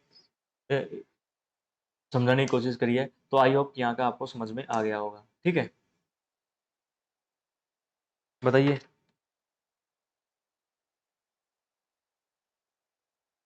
तो यही था आपका रिसोर्स मैनेजमेंट और पैकेज मैनेजमेंट, यहाँ पर खत्म हुआ। आपका एक और जो कंसेप्ट था रिसोर्स और पैकेज मैनेजमेंट के बारे में, वो भी आपका आज क्लियर हो गया। तो अभी सेशन खत्म करेंगे, कल हमारा जो नेक्स्ट सेशन स्टार्ट होगा, नया नया टॉपिक होगा नेटवर्क मैनेजमेंट के बारे में, ठीक है। नेटवर्क मैनेजमेंट बचा हुआ है आपका, फायरवॉल्स बची हुई हैं, ठीक है। और आपका उसके बाद एक SC लिनक्स बचा हुआ है, SSH बचा हुआ है, ठीक है। तो आज का लिए इतना ही रखते हैं। Automation no, no no no no no. हाँ, आज इसके बाद डायरेक्ट क्लास कल होगी, कल दोनों टाइम क्लास होगी नेटवर्क मैनेजमेंट के बारे में। ऑटोमेशन नहीं है भाई आपके सिलेबस में, बेस्ट स्क्रिप्टिंग मैं आपको बता दूंगा, ठीक है। बेस्ट स्क्रिप्टिंग काफ़ी डिटेल में काफ़ी अच्छे से बताऊंगा, वो उसकी चिंता आपको करने की जरूरत नहीं है। कैसे आप आपको बेस्ट स्क्रिप्टिंग के थ्रू आपको कैसे ऑटोमेशन करना है वो आप लोग कर सकते हो। सर मंडे को छुट्टी है, तब भी क्लास ले सकते हैं क्या, या श्योर ब्रो, कि मंडे को मैं आपकी एक क्लास लूंगा, डोंट वरी, नो इशू। अभी क्लास मैक्सिमम आपकी कंटिन्यू होंगी, क्योंकि सिलेबस भी बता दिया, 20 to 25 आवर्स का आपका सिलेबस बचा हुआ है, मैक्स 20 to 25 आवर्स का आपका सिलेबस बचा हुआ है। उसके अलावा हाँ, क्लासेस इवनिंग में होंगी, नो इशू। उसके अलावा फिर आपका एक बेस्ट स्क्रिप्ट बचाएगा पूरा, ठीक है। बेस्ट स्क्रिप्ट को मैं टाइम लूंगा, अचानक से नहीं करवाऊंगा।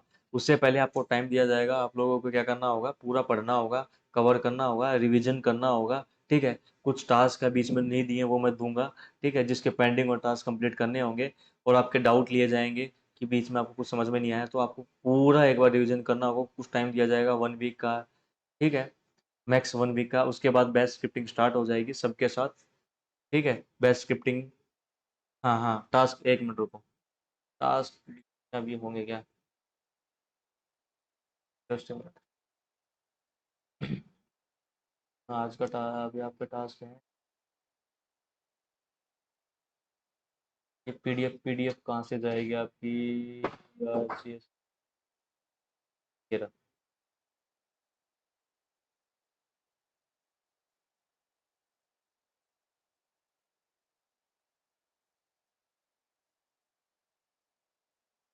हो होप है कि आपकी उसमें नहीं आएगा। यहाँ पे पीडीएफ शेयर नहीं होता तो आपको ग्रुप में मिल जाएगा, नो इशू। तो आज की क्लास ख़त्म करते हैं।